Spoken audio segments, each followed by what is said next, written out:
Direktorat Reserse Kriminal Khusus atau Ditreskrim Suspolda Aceh membekuk 2 tersangka kasus kepemilikan dan perdagangan kulit harimau Sumatera yang merupakan satwa liar dilindungi.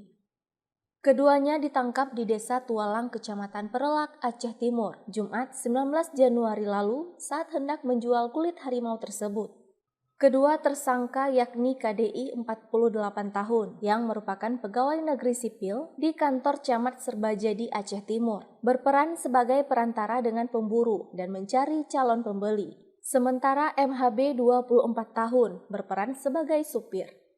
Dari tangan pelaku, polisi menyita 1 lembar kulit harimau berjenis kelamin jantan dengan panjang 2,6 meter dan diperkirakan berusia 12 tahun, lengkap dengan organ tubuh lain seperti tulang dan tengkorak, serta 1 unit mobil yang digunakan pelaku.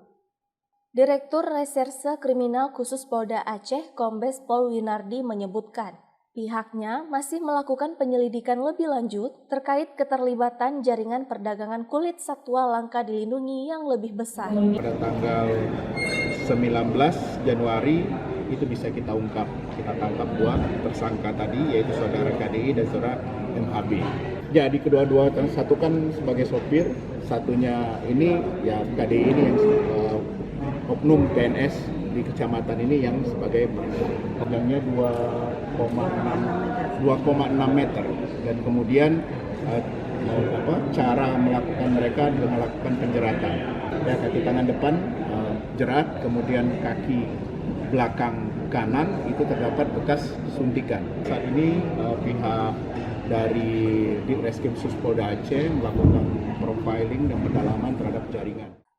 Kedua tersangka dijerat dengan pasal 21 ayat 2 huruf B junto, pasal 40 ayat 2 Undang-Undang Republik Indonesia Nomor 5 Tahun 1990 tentang konservasi sumber daya alam dan ekosistem, junto pasal 55 ayat 1 KUHP dengan ancaman pidana maksimal 5 tahun penjara dan denda 100 juta rupiah. Dari Banda Aceh, Lala Nurmala melaporkan untuk Puja TV Aceh.